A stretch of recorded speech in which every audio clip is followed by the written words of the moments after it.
acceptance, things that people accepted were different. People had a lot more, a lot more people were in the church and things like that. So what was accepted now would never be accepted, 20, 30 years ago in movies and everything. You see that when you're watching television and something pops up and you're like, whoa, Yeah. what am I watching? Is this Yeah, times have changed. And like just even listening to music, like the innuendos, like sexual healing and stuff like that by Marvin Gaye and other people, it wasn't until I got older that I realized what it actually meant. And now everything is so in your face. I think that what led to the aura of that time was like you had to really know what was being said to fully understand it. However, though, that music still has a legacy and has like history within it as opposed to some of the music we have now. Do you see the music where it is now currently having those 20, 30, 40-year-old hits that people still want to sing? I often wondered that myself. I think some of these records, like with the what we're talking about, the classics and the remakes, they're able to remake. I think a lot of these records will not be remade, you know, but I think that they won't. I don't know. It depends on the generations because what you grew up on, you're going to remember it. Yeah. But I don't know if there's going to be that sort of, you know what I mean? Where it's hard Where it transcends generations. yeah, it's hard to say if the other generations are going to pick it up because a lot of times when it like I can listen to music and because of the elements in it and the instruments, I can say, oh, this is a new record, or this record came out in the '80s.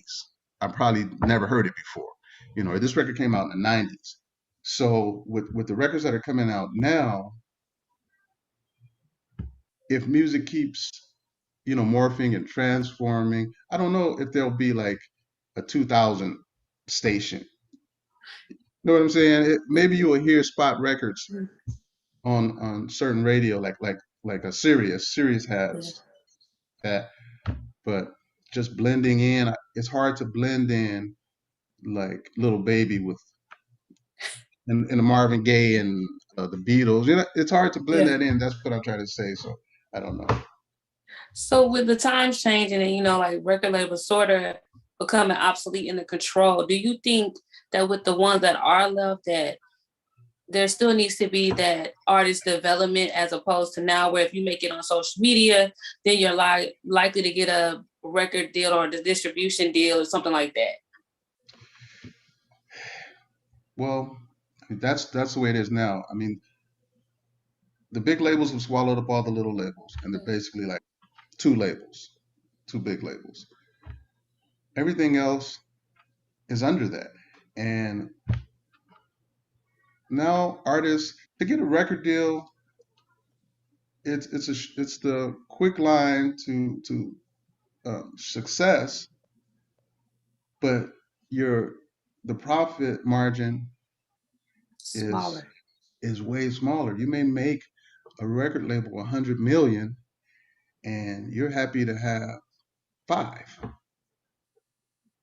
So it just depends in but it's hard as an indie artist. I mean, you know that you have to grind, you have to do everything. So, but even selling records is getting to a point where maybe in 10 years, maybe even uh, the largest artists won't even be selling records because social media and the internet and technology, there's no reason to to to actually buy a record. You can you can subscribe to one of the Streaming platforms. yeah, streaming platforms and have everything that you ever want to hear. Today I think I want to hear this, and you pull up the whole album, you listen to it in your car. You have Bluetooth.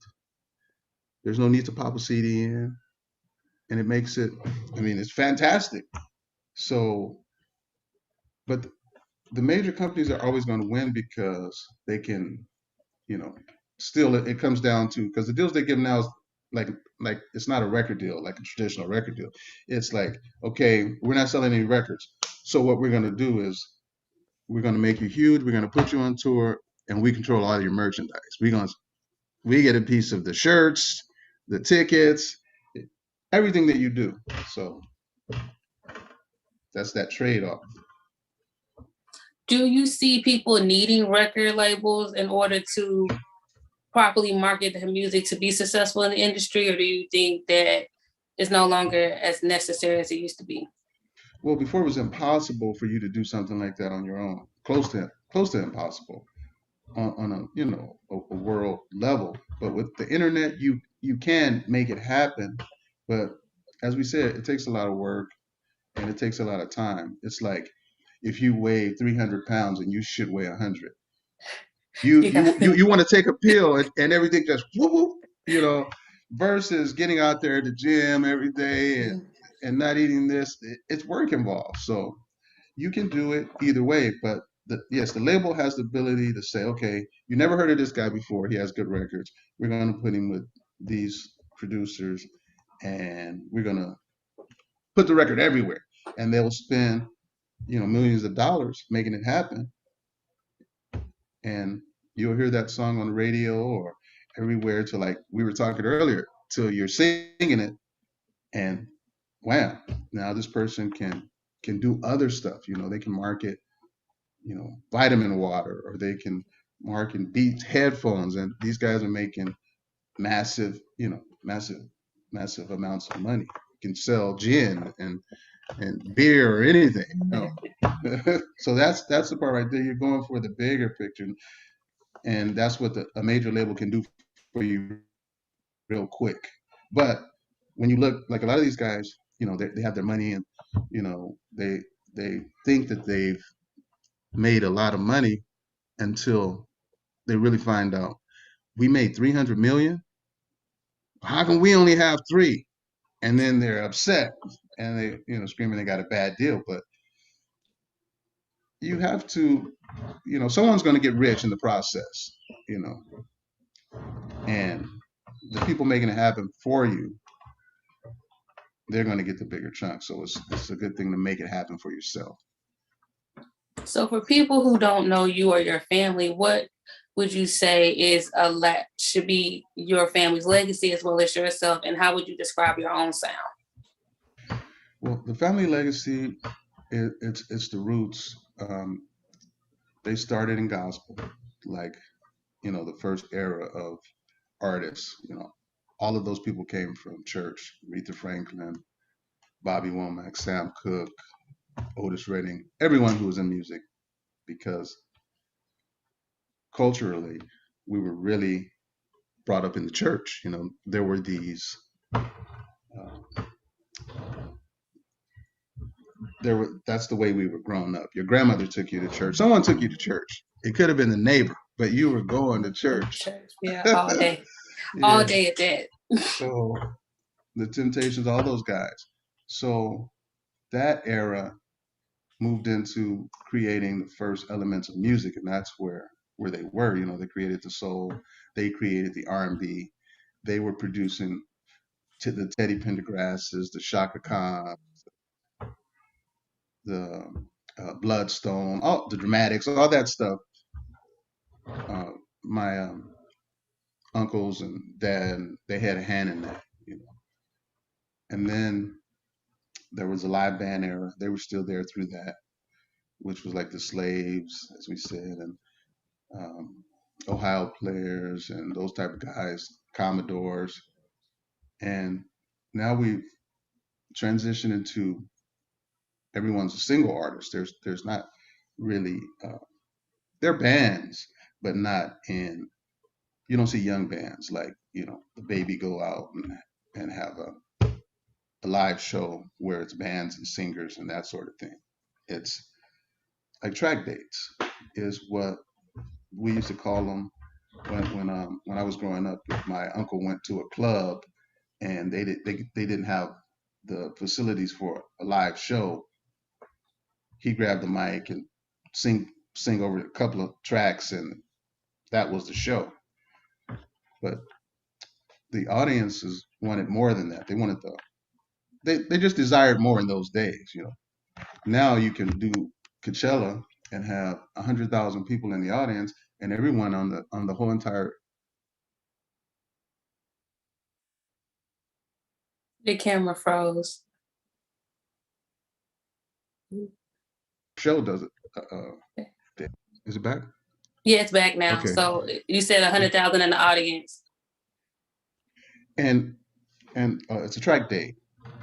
There's when we would go to shows in the day, and you'd go see like One Way with a Cameo. And there was all that time because they had to take all the equipment off the stage, set up the next band, and there would be like maybe a comedian or someone would fill in that spot. But now it's like you can have an artist like that doesn't have a band, but just huge artists like Ariana Grande or something like, and would just sing to her instrumentals, and people would just love that.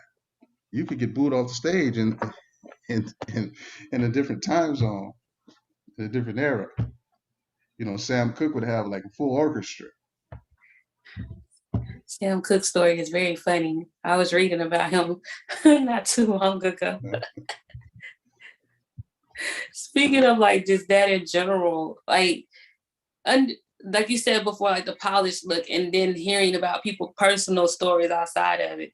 Do you think if they were here today that their personal side would have been like overexposed, or people would have focused on that more than the music? Well, if some no, because in those days those things weren't acceptable, right? People would turn off to you for whatever reason it was that they didn't agree with, whatever. But now you can do whatever. They'd be like, oh, this guy didn't, he's on drugs. And they'd be like, yeah, and it's his choice. If he loves to get high, what's wrong with that? What do you drink or something? Those things are just like, you can see, like what we're looking at in the news, like look what's happening to R. Kelly right now. It's like when you think it could get no worse, they pull out new charges that are just like, wow, really? I was reading something yesterday that they were saying, okay, he wasn't only, doing what he was doing, he was doing it with young boys too. Now they have these bringing forth these.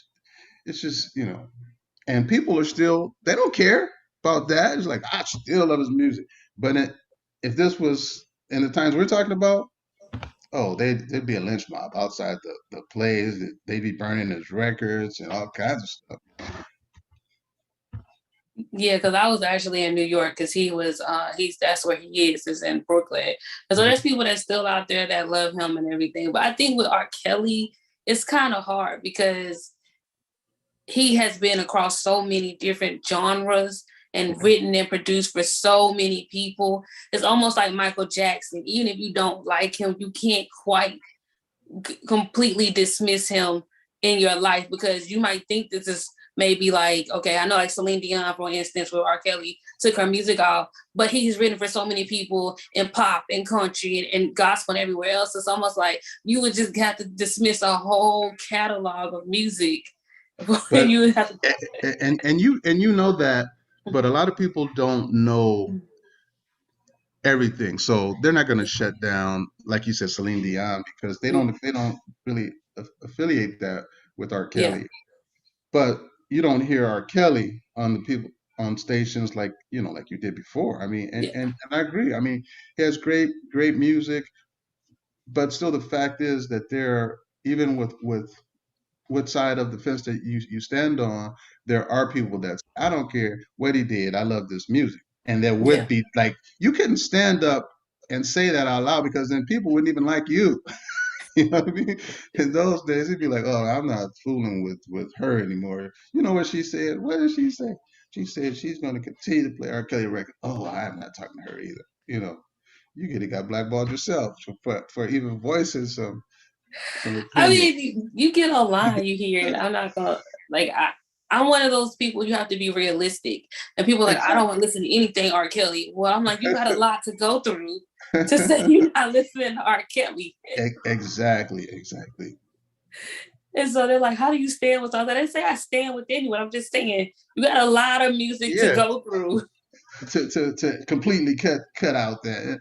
It's like, you know, we all have our cross to carry. So it's like what someone did. I mean, I think it's a bit extreme to say, you know, let's erase this person from pop culture, like they did to Milli Vanilli. Oh yeah, who You actually know, could really sing? However, exactly. So it wasn't their decision; it was the record company's decision to market them like, you know, these guys have a great look. We're going to do this, and who's not going to be in? But when the curtain came pulled and everyone knew what was up, they took their Grammy back. They gave a rebate on their record. I mean, they did those guys. It's like terrible. You know, it was terrible. So they were homeless, and that was a terrible story. yeah, suicide on everything, which is Yeah. interesting because now you have so many people who are not really singing their records or even writing them, and yet they're on a pedestal. And times have changed, and no one cares. Yeah, as long as you have a nice beat and a hook, that's They really all that don't matters. care who sang it. You know, they're getting the credit. You know, that's it. So it's a different time and a different level of, you know, acceptability and what matters, what doesn't matter. So, what do you have coming up as far as your music or producing or anything else that you're involved in now? I'm working on which will be my next album, which will come out next year, and I'm working on Lisa Love record. I have a band, funk band with George Clinton's son. It's called the P Union. If you look that up, we're working. Well, that album comes out August 11th, so it's all funk. It's just like Funkadelic 2021. But saying that, it's all the elements of what Funkadelic would be if you got a Glory Holla Stupid album in this era. It's not, we didn't flip the music to trap. It doesn't, there's not 808s or anything like that. It's knee deep, you know, that you never heard before. So look for that. All right. Well, it was a pleasure talking to you. I know GeHolla probably wants to come back on, so I'll let him come back in. So GeHolla. All right. Good job. Good job. GeHolla's cold. He went and had breakfast or lunch or something. He comes back in. He got a little something. No, about that. I appreciate you. Now I know you've been talking for a minute, so we could, if you like, you could take a break. But before you take a break, we want to play your song, you know, Vitamin B, and set that up for us right quick. This is Vitamin B by Binky Womack. This is that Soul 2021. Absolutely. I appreciate that. Here we go, y'all. Ain't gonna do no more talking. Everybody can kick back, relax. You can turn your cameras off if you like, or you can keep them on. It's all good. And we're gonna listen to some Vitamin B. I'll get some of that in your life.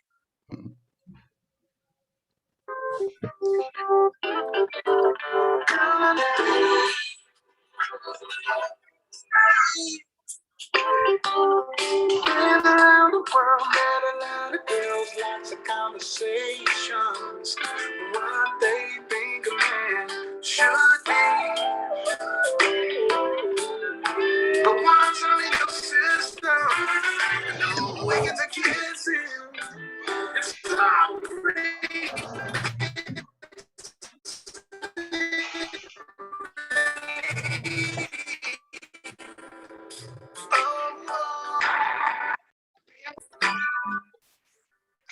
That's what it takes, mama.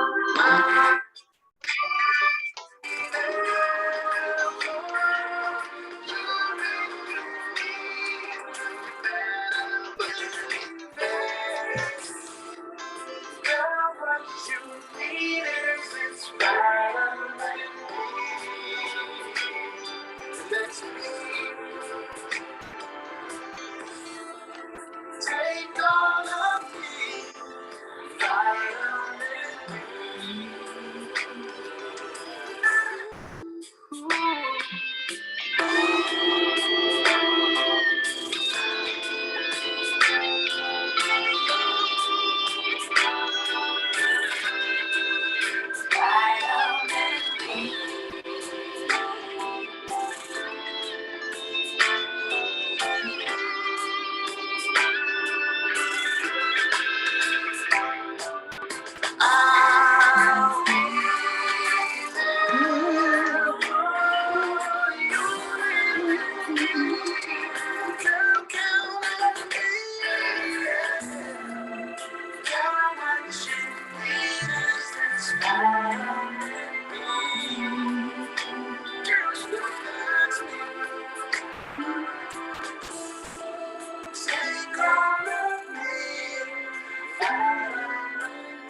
People Vitaman B, man. You know what I'm saying? Hey, we got a little live show going over there too. What can we get from you live? What you got for us? Man, you couldn't hear anything of this because this is all not plugged in. But maybe next time we'll do the live show. Okay. I appreciate you, man, for including us in that. That album, that record is absolutely dope, y'all. Y'all make sure y'all check them out. It's Binky Womack. That's Binky space Yes. Womack. Is that all social media the same way? All social media, BinkyWomack.com, Twitter, Facebook, Instagram, everything. Straightforward. Cool. We down with that. So y'all make sure y'all, when y'all see us, y'all tap in, y'all link in, come download something, spend some money, man. We spend all our monies on things that's not gonna help us, but especially for the ladies, y'all need some vitamin B right now. You know what I'm saying? You need some vitamin brother. You know what I'm saying? B can be whatever you want. You know? Exactly. You feel me? Vitamin bad man. That's a bad man. Binky Womack is a bad man. You know what all instruments you play? If you can just get that understanding about your musical background. I play bass, guitar, piano, drums. I play some horns growing up, but I don't play much horns now because they're synths. You can play everything on the keys. But on most of my records, I play all the instruments. Wow. That's amazing. Like, I don't think people understand that. Like, because trying to read music, just like anything else, it's not for everybody. You know, I know a lot of people that have tried and it wasn't successful, but that's okay. They probably was a good mechanic, or they probably was a good doctor or something. But to have that musical essence to you, man, that's dope right there. To me, I think so. Oh, thank you. There's a lot of cats that don't read that can still play, that are phenomenal. Like Stevie Wonder. It's obvious he can't read music, but man, he can play anything. I was watching Summer of Soul. Did you guys see that? Soul Summer? Questlove, the thing Questlove put out. Haven't seen it yet, but I need to watch it. Yeah, I watched part of it. Oh, you gotta watch that, man. I can't believe that footage was sitting around in some basement somewhere for 50 years. It's like all the great artists, like Last Night and the Pips and the Prime. And this goes back to what we were talking about, these live shows. It was Last Night and the Pips, it was Sly Stone, it was the Fifth Dimension. It was just 3 days of shows. Fantastic. You gotta watch it. And it's free. You know, you don't even have to pay to go to the theater to it's a big chunk of history. because at the same time he talks about, you know, the struggles that we were going through when the police murders and the riots and all that stuff is in that time frame. It's fantastic. You guys have to check it out. I like how you brought that up because that makes so much sense. You know, me traveling back, I'm just a history person. I like to study history. But traveling back, I saw the time where James Brown was making I'm Black and I'm Proud. Now, because we're in retrospect, we don't know. During that era, that song was really motivating, wasn't it? It was really like a essence builder, a self-worth builder to say that I'm Black and I'm proud. Me just thinking, you know, just logically about it, looking at all the things that our ancestors been through during like that 60s and 50s, 60s, and some of the 70s. But I guess it chilled out a little bit versus, you know, the 60s. But him making that record at that time, just like you're making Vitamin B at this time, it means so much in retrospect when you look back to have that courage. Even you spoke of Sam Cooke, you know, he making the song, you know, Change Gonna Come. It put him in the category of you became an enemy of the state, so to speak, to the government, pretty much, because you're telling the people that's being oppressed, stand up, fight for yourself. You know, what do you tell me about that? Tell me about teach the audience that may not be of a certain age that may can gravitate to that knowledge. I'll put it like this: in those times, once you see the Questlove thing that we're talking about, you will be able to equate it a lot better, because we have the same problems that we did then, but together as a people, we were bonding together, and we were trying to stand up against, you know, certain things, injustices. Today, we have more millionaires than we've ever had, but everyone is, I'm not going to say everyone, a lot of people aren't concerned with what's happening to the next guy. They're not concerned about that. It's just like, I've got $2 million worth of jewelry on. Look at me, and that sums it up. There's still, we could be doing a lot more together if we were bonding, like you talk about Sam Cooke and all those people that became an enemy of the state. They were literally enemies of the government, considered them to be like communists or something, because they were speaking against injustice. That's right. You're right. And what King say, injustice anywhere is injustice everywhere, and it's true.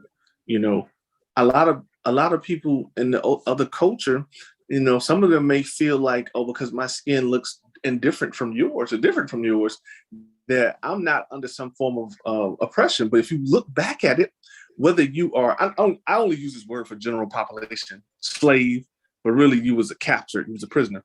Even you being a slave, aka captured prisoner, you could have been on the plantation too as another hue, but you were being just as oppressed as everybody else. Just because you're watching over someone, this is like a guard in jail. We're all locked up together if we're in jail. Now, true enough, you probably get to go home at the end of the day, as long as you do everything right, but you're still locked in too. So you don't see something wrong with the whole system, while even you're being somewhat oppressed, you know, as well. Yeah, exactly. And they're paying you what you want. It's this awakening, Binky. I don't know if you can see it. It's an awakening that's happening on this planet due to, some people say the plandemic, some people say the pandemic, whichever one it may be. There's an awakening of people. Do you see where those people are quitting all of those retail service jobs collectively together? And they're saying, my life is not even, you told us 5 years ago, you can't raise no minimum wage nowhere in this country. Now you're willing to give people $15+ an hour to do the same job you said you did not have the money and the funds for. We don't want to work here. It's not worth our security and our safety still being out here in this pandemic. What's your thoughts on that? Or if I'm going too political, let me know how bad. No, I mean, my thoughts on that, I agree. I see I remember minimum wage was like less than, was it like $3 when you were a kid?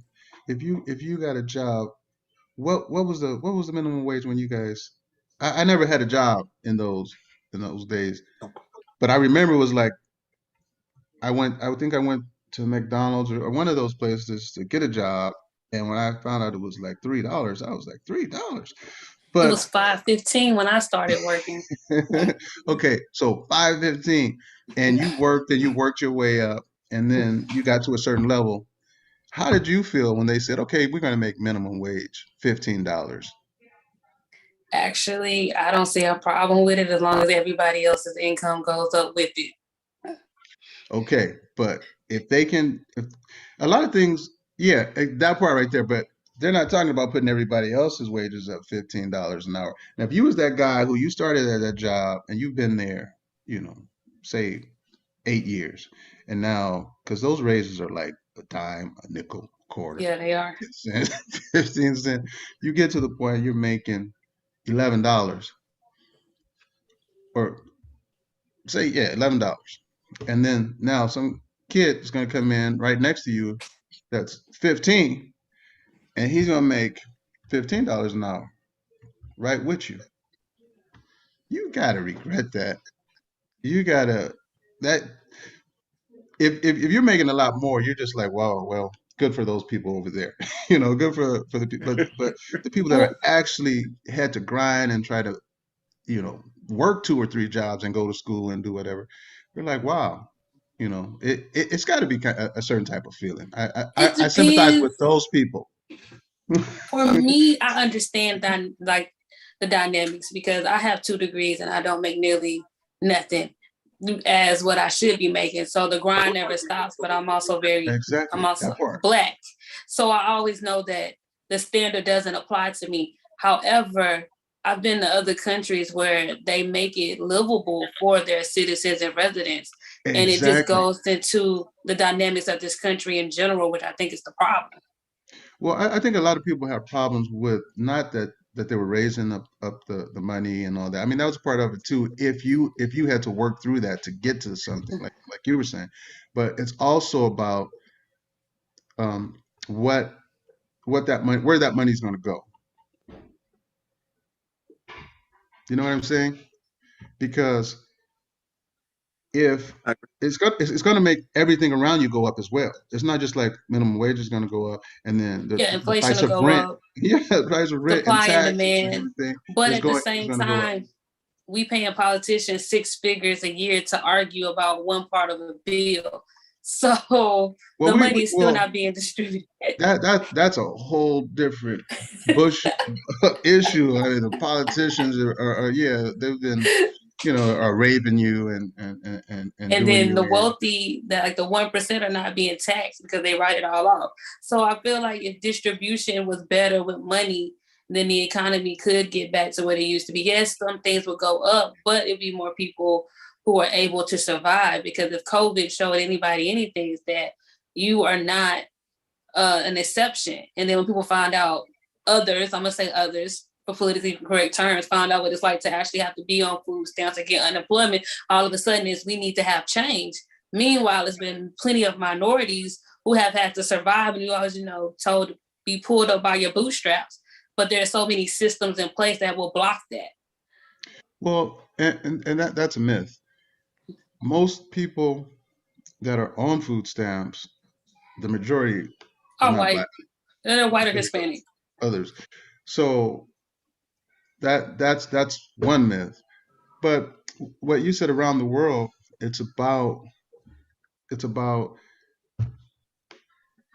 making it livable for everyone, right? There are so many people that are homeless out on the streets, and more all the time. In great neighborhoods, there's like a row of tents on every block. But that's because everything goes up and never comes down. Back, like we talk about 20, 30 years ago, we didn't have the problems and things that we have now. You could buy a house and a car for $10,000. Dollars, yeah. Both of them, both of them. Every year, property tax go up, and they'll tell you your house is worth more than it was last year, and you're going to pay more. My house, my mortgage has gone up $100 every year, and it continues to go. Is it ever going to go down? Eventually, eventually, if it keeps going up, I mean, every house will be worth $1 million in the shabbiest areas. You know what I mean? You can't go into an urban area and buy a house for less than $2 million sometime in the future. Yeah, once the Starbucks get put up there, that's it. Gentrification, a new migration. So that's what's going to happen, which goes back to the income and the wages having to go up, regardless if that's what the price points are going to be. Everything can't continue to go up like that because you'd be paying. I remember when I was in elementary school, there was nothing on the menu. You couldn't go to a place and like there was no such thing as a $5-6 cheeseburger. You can get a $50 cheeseburger at certain restaurants. Everything was pennies. You could get a burger at McDonald's for like a quarter or something like that. Yeah. So I mean, eventually, if everything keeps going up, I mean, you walk into a place and order burger, fries, and a Coke, and it's going to be $35. Mm-hmm. Closer than that than we think. So what's going to happen? It's going to either be like terrible where you can't, like in the inner city, it's going to be like a combat zone because people are going to be robbing and killing, and you're going to have to like look out your window with a gun. Who is that back there? It's me, Dad. Don't shoot. You know. So there has to be some type of leveling off. You know, at some point, someone has to step in and say, "No, we're not selling it.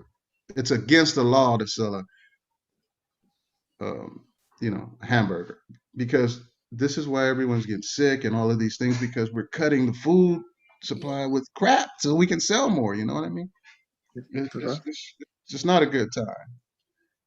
You're right. What you're saying, Binky, is absolutely correct. Even in the city I'm in right now, I'm in Atlanta, and let me tell you, what you said, the crime wave has moved from out of our communities and it's spewing into theirs.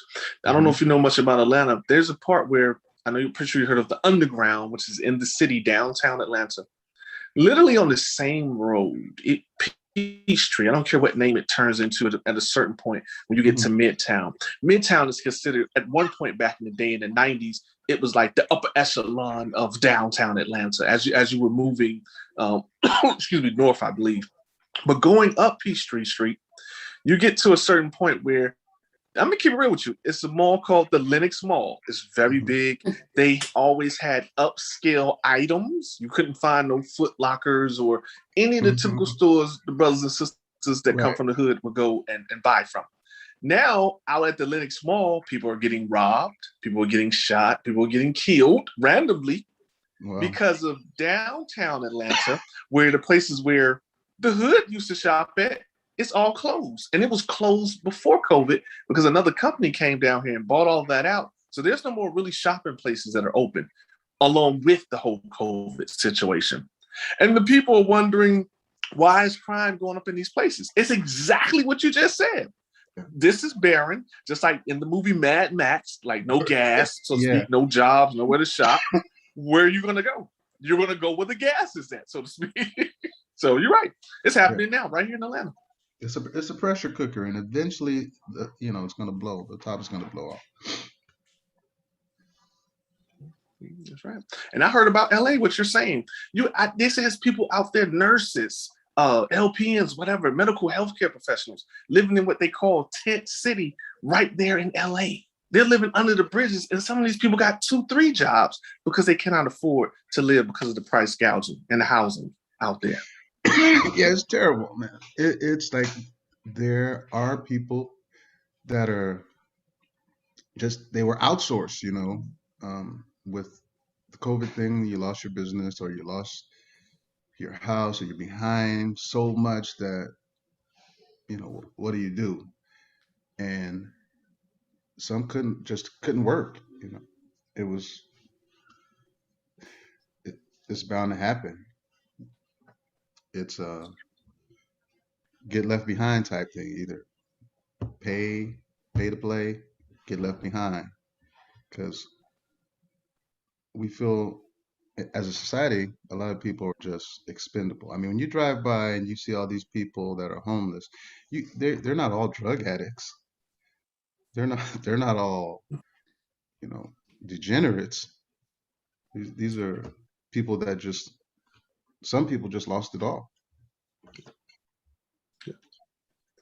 No, you're right. And some people don't have, we may be fortunate, some of us, to have family we can go live and stay with and bond, but like you said, everyone doesn't have that. Yeah, exactly. Because I don't even know if I have family I can go stay with. Like, man, you think I can stay with you for a while? Like, hold on, man, let me call you back. And some people choose to be homeless because it's easier for them. Yeah, it's less burdens. You can say, well, you know, I guess it depends on yeah. I can see that. I can see people saying, I'm just gonna take it like this. I'm gonna make my money go further, and the way to do that is to have no rent and have no whatever. I have a friend who had a 5-bedroom house, and now he has a tent. So wow. Wow. Wow. Hey. Man, that's crazy, man. Yeah. All right. We ain't gonna hold you too much longer. I appreciate you being on the show today. Is there anything else you want to cover, Binky, that we may have possibly missed in our great dialogue that we're having with you? We can talk to you all day, but we know you got things to do. Yeah. When you were having breakfast, we were talking about like some of the other things, like the P Union. That's George Clinton's son and I. We grew up together, and we have this funk band. I want you guys to check that out. There's some stuff out there from the last album, but we had to go back in and we had to clean some of it up because George Clinton's son got a foul mouth. So we said, man, we can't get in this on the radio. So we had to go back in, and the album's called Flush It, but we had to go do it. Now it's called Reflush It.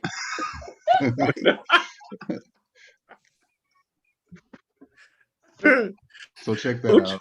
Would you ever consider doing a reality show? Because you got like the hip hop kids. We need like a funk and blues type of, say R&B. Let me tell you this. This is amazing that you said that. They were gonna do the Womack family reality show. Kurt Franklin was like the narrator, the commentator, and this was right at the beginning of COVID. Shut the show down. So it was gonna be what's her name? Mona? Is it Mona Scott? Mona Scott. That's it. She was gonna be the one of the executive, responsible for shaping the show up.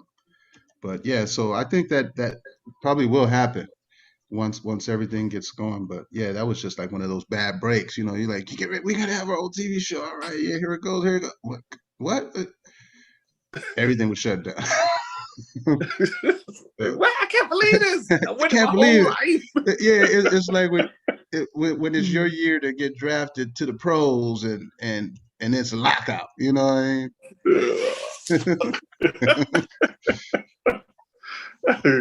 I know you feel. So big shout out to Mona. What's up, Mona? We gotta get that Womack show going. So yeah. We're gonna get that show going. It's gonna be tight. Okay. Okay. I just want to tell the fans out there, if y'all know Mona and y'all fans of Binky and the Womack family, y'all flood her inbox, her DMs, her timeline with, we need that hashtag Womack show. How about that? Let's do that. How does that? You know what? I'm gonna send you the trailer. I'm gonna send you the trailer so you can see it. Okay. Okay. Send it. Okay. I'll put in the video when you send it to me. Matter of fact, I'm gonna throw my email in here. Kimmy D, you got anything else you want to talk to Binky about before we let him go in a moment? No, because I feel like we're gonna talk forever. I know we can do that. We'll be at dinner. Yeah, because I can talk about the whole history of music, like, because a lot of people have passed on, and you just to know that history is amazing.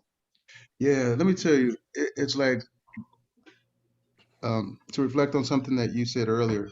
I remember one time when I was my aunt is Mary Wells, and she was the first lady of Motown. So Motown used to have this picnic. They pick a location, and it was like deep in the park somewhere, like one of the real big like national parks. And everyone would be there doing like regular stuff, like Stevie Wonder is in the sack race. Cat was like just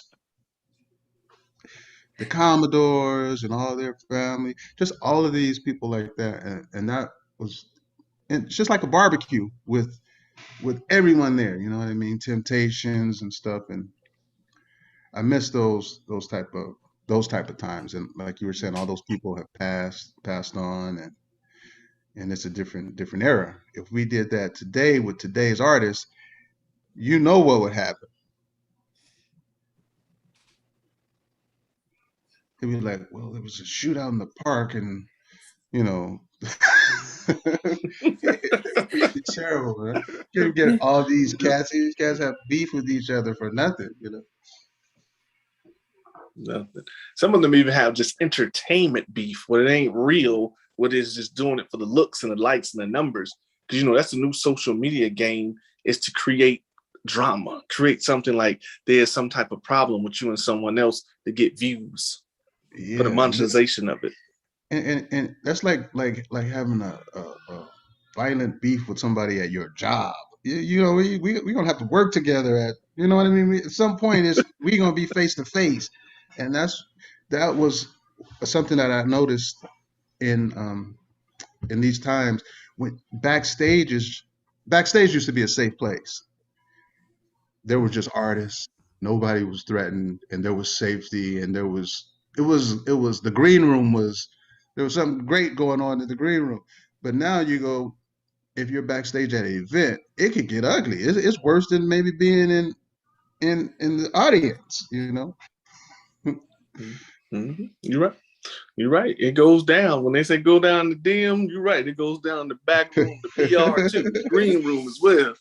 Okay, I done been back there with two artists. Somebody done walked in, and you know what's crazy, Bink, about that too? You'll have somebody that's on your team, because a lot of artists carry a lot of street people on their team, and they unrefined. Use one of those proper terms. If they're unrefined, unpolished, so when they get back there, everybody's looking at each other like, and with those street lenses on, like you can't trust nobody. Somebody say something out of the way, or maybe somebody is running with a flag, a blue team, or a red team, a yellow flag. It don't matter, orange flag. Some streets got certain colors associated with them, and they looking at each other like in an aggressive manner, like we in jail, because that's what brothers do. When they get behind somewhere, it's like, hold up, what team you with? Where you from? Like they say in LA, where you from? Yeah. And they're not asking your home address. And that's what so I used to do a lot of rap records, and that kind of deterred me. I was saying that in an interview the other day, from doing rap records, because I'm not like a street guy. I'm dumb to that, but I'll be with cats, and they'll be saying, man, you don't say that, or you don't do this, or so, bringing me up on my street etiquette. Well, anyway, like say you're working with a rapper, and he brings another rapper. These guys, you assume they're friends. Now, you may do another session with one of those rappers that you just did in the session 4 months over, and he's not friends with the guy anymore. They had some type of beef, and he'll ask you, "Oh, you still messing with you know, MC so and so. Yeah, I thought that was your boy. That ain't my boy. Well, you introduced him to me.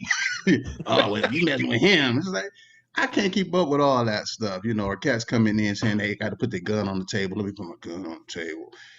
And I've been, and like you said, they come with I did a record with, there was three main rappers.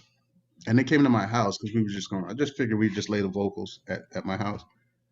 And each one of those dudes had like 5 carloads of people with them. So it was like, okay, 30 of y'all gonna have to stay outside in the backyard because we can't fit in here, you know. So That's right. No, and then right. Producers were getting killed and shot, you know, behind stuff like that. It's just like, I know this one cat that he lived in an affluent neighborhood, pretty like close to me. And he was like, man, the dude that produced so-and-so, they found him dead at his house. And I knew exactly, like, oh my God, he did a session with some people and something probably got out of hand. You know what I mean? So I had to cut that part, those elements out, man. I'll send, you know, tracks or whatever, but I can't, like, you know, I don't want to be in the studio with all that going on. That's right. No, I understand it. Snoop and them used to have it's referred to as gang politics. Yeah, they used to have pit bulls running loose in the studio. It just eat you, you know. I remember bit his uncle or somebody one time. It's just crazy. No, you're right. You're right. Even for what we do as interview people, even if you are an art person, if you interview somebody else from a rival set, gang, you know, it's organization, because you know, because I didn't know it was. I didn't know if they're dissing and disrespecting them. Yeah, I didn't know it was spilling over into the DJ lane too. Like, you playing so and so record? That's crazy, man. So you know what I'm talking about firsthand. You guys there? I think I lost you. No, he says froze. He'll be back. There you go. Yeah, that's crazy. My brother, I be out here in the streets. I trust me. I know somebody once that's a DJ. He was playing somebody else's record, and that person had beef with them, and the dude tried to jump over into the DJ thing and fight him because he was playing the record that he was getting disrespected in, and the DJ really didn't know it was just a popular song. It was just popular. It was lit. He was just playing it, and the guy walked in, and the guy was like, "Are you trying to disrespect me?" He like, "Man, I don't even know what you're talking about." Yeah, yeah. It's a different type of, you know, it's a different type of thing, and you know, you got to be up on all of that. You got to be up on all of that if you're gonna be in that, you know, in that zone. So I just said, man, I'm not in that zone no more. You know, I have what do you call it? Like a translator. An in-between man. I give my record to the in-between man, say you get player for them, and then, you know, they talk to you, and then you talk to me. But I can't, you know. I always do a little research on artists. I was getting ready to work with this one cat, and they were like, well, yeah, they sent me some links to his video. Man, it was like dudes in the video with AK-47s and machine guns, and they were like, I was like, oh, no way. I'll give you the track, you give it to him. I never want to meet him in person, you know what I mean? That sort of thing. So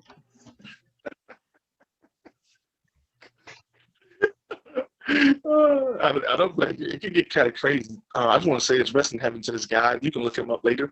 He's called Zak TV, Z-A-K TV.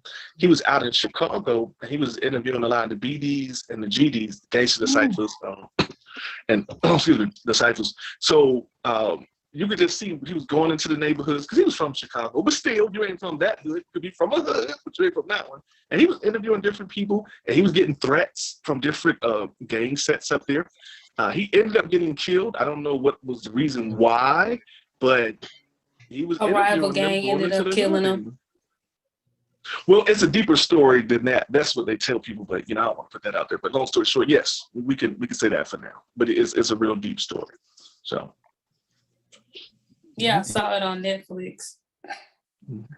Yeah, but like in the streets up there, because I know a few people, it's some more stuff, but I'm gonna leave that off. But yeah, we can just say that for now. So yeah, it could get dangerous if you're not careful and cautious. And this is supposed to be. It is. All right, my good brother. All right, y'all. So, all right. Well, before we let you go, I do want to get a drop from you, Binky, if you don't mind. The name of the show is called My Celebrity Life. I'm GeHolla, and that's Kimmy D. If you could just let the people know to watch the show, if you don't mind. Say it again. You're breaking up a lot. Oh, okay. The name of the show is called My Celebrity Life with GeHolla. I'm GeHolla, and then that's Kimmy D over there. If you can give us a drop before you go. This is Binky Womack on My Celebrity Life with GeHolla and Kimmy D. I like Kimmy D smile. So great. He got the midnight soul voice going. Like no, you got to put it down. Midnight special. With Kimmy D and GeHolla. Okay, my stock just went up. Yeah. All right, y'all. All right. Thanks for having me on the show. You're welcome. If I can give you the flowers before you go, thank you so much, my brother, for being who you are, being real, being authentic. Bless you in all the things that you do. May everything you do increase 100,000 tenfold to infinity. You're a smooth, cool, and real brother. We appreciate you. We salute you. We double tap on the heart like we do on IG, and keep doing your thing, my brother. Amen. Be sure to send me your email so I can send you that. He put it in the comments. Oh, okay. Do you see it in the chat? Yeah. Okay. Yeah, I see it there. Pow. I'll leave it up there before we close out. All right, Kimmy D, let the people know how they get in contact with you. All righty. You can find me on Instagram at ms_KDK and find me on Facebook at Kimberly Denise, KIMBERLYDENISE. And as always, you can find me on My Celebrity Life with GeHolla. Holla. All right. Holla. All right, y'all. Thank y'all for being here. Did you get the email address, Binky? I got it. I'm going to send that to you. Okay, you guys. All right. All right. Salute to you, Young King. All right, y'all. We're out. We're going to let Binky go. Thank everybody for watching the streaming that we got going on. I appreciate you showing love. Everybody showing love. And once again, you can find everything on GeHolla.com. Holla, holla. Kimmy D, what it do? Really? We going to do that? You're not going to add in the roll tide this time? No. I see you gonna add it in. See? Okay, so you want the roll tide? Let me hit you with the roll tide. Okay, once again, y'all, we're about to get up out of here. We got the Roll Tide Nation in there. You know what I'm saying? Hey, when y'all see Kimmy D, she is a for real Roll Tide. Don't be asking her crazy questions like, "Do you follow Alabama? Is you with the Roll Tide?" She with the Roll Tide. We're telling you now. So if you see this video, do not ask her if she down with the Roll Tide. When y'all see her, y'all want to take her on a date, go into her DMs, do it the right way. You feel what I'm saying? Don't be doing all that craziness, you know what I'm saying, talking crazy. Go in there, give her a compliment, you know what I'm saying? Let her know that you try to take her somewhere, plan a date, fellas, okay? Don't just be in her DMs talking about where you want to go. Take her to a very nice restaurant. We're not going to McDonald's and Burger Kings and all of that. No offense to that, because sometimes your budget is at that level, but save up a little bit more. And at least take her to somewhere like Applebee's or somewhere like that. Take her somewhere you sit down. Applebee's is unacceptable too. Oh, sorry. Where you trying to go? Where we going? I mean, I like to eat. You're gonna have to actually plan. Like I don't really do Applebee's, but you're gonna have to find some kind of decent restaurant and actually do an outdoor activity or something where we can actually communicate, so I can decide if you're worth my time. Oh man, I felt like there need to be some snaps behind that. Snap your finger 2 times. Snap your finger 2 times. Okay, y'all extra snap. Y'all see that, right? She got y'all an extra snap. I like your braids too. Your braids look nice. All right. Since you go in, put that on there, then somebody gonna be in my DM for real. And I would have to be like, where you got this from? They gonna get blocked anyway. I ain't worried about that. I don't block. I think that's crazy the way people just want to block people off these days. I don't block. I just ignore. Oh, well, hey, that's a form of blocking. That's a mental block. So you're right. It makes sense. Whatever worked for you. You know, we ain't here to judge. You know, we just say do your thing. All right, y'all. We ain't gonna hold you, man. You know what I'm saying? If y'all see Kimmy D out there backpacking around the world, show some love too. You know what I'm saying? No touching, no touching, no touching, no closely, no getting close. Consent is necessary. Consent, and that's it. Y'all gonna see her in this yellow dress really soon. You know, she was out there. Oh my God. I can't even tell y'all. No, I can't even tell y'all the location because y'all might try to go to the location where she was at. Just know she was somewhere out there with some celebrities with the yellow dress on, getting mentally undressed. She was getting undressed with the eyes. You know, everywhere she went. You know, ladies and men. You know you bad when you get ladies and men covered at you. You know what I'm saying? She get compliments from ladies as she walking off. You know, what I'm saying? Oh, I'm talking too much. My bad, I'm telling too much of the story, y'all. You had to be there. You just had to be there to see it. Hi. I'm not even gonna say that though, because we're gonna cut this. We're gonna cut this now. We're gonna keep this live, keep this going. So thank you all for tuning in and being a part of the show. Much love and support to everybody out there. And salute. Keep doing your thing.